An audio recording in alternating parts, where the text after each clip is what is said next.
bahaya daripada bid'ah. Yang pertama, bahaya bagi amalannya. Amalannya akan tertolak.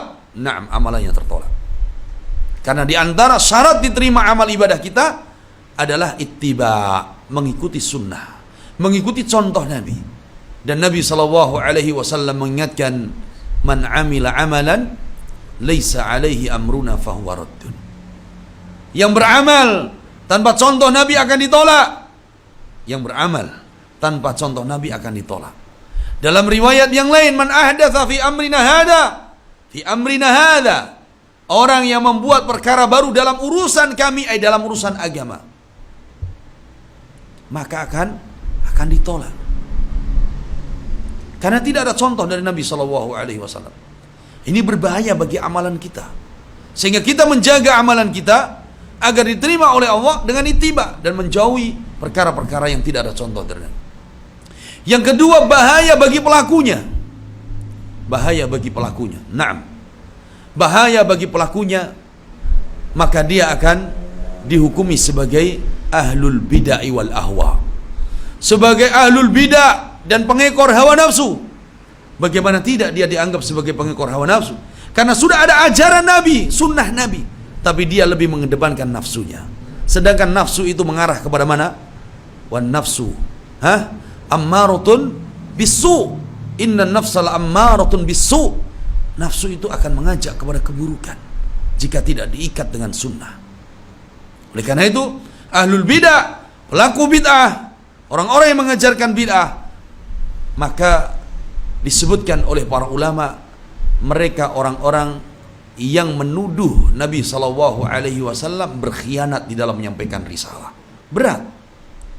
Ketika mereka tidak percaya kepada Nabi dan mereka merasa kurang, sehingga mereka membuat perkara yang baru, mereka telah menuduh Nabi bohong, Nabi berdusta, Nabi tidak amanah di dalam menyampaikan risalah.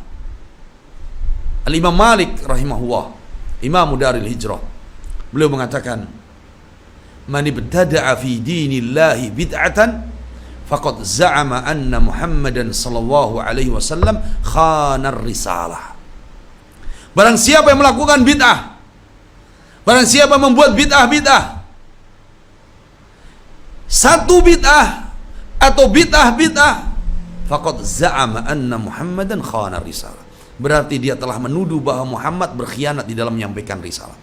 Tidak puas dengan apa yang dibawa Nabi, sehingga dia membuat inovasi baru di dalam beragama. Dia membuat tambahan-tambahan yang tidak ada contoh dari Nabi. Berarti dia lebih tahu dari Nabi, merasa sok tahu dari Nabi SAW. Padahal Allah telah menegaskan, al-yawma akmaltu lakum dinakum wa atmamtu alaikum ni'mati wa raditu lakumul Islam madina.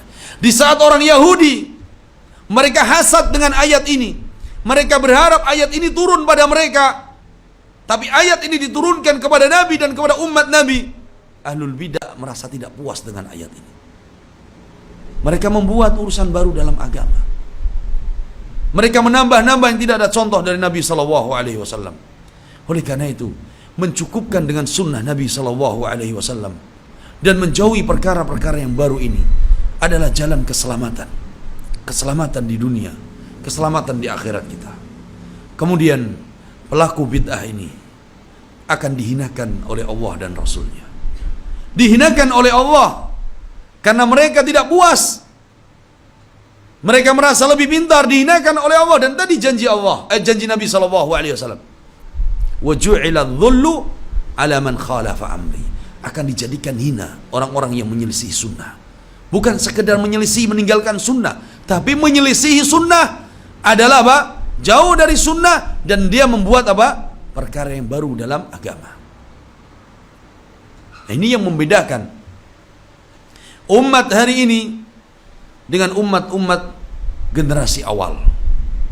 Yang membedakan ketika umat generasi awal dari umat Nabi SAW, ketika datang sunnah Nabi, contoh Nabi, maka mereka bersegera untuk melaksanakan sunnah tersebut.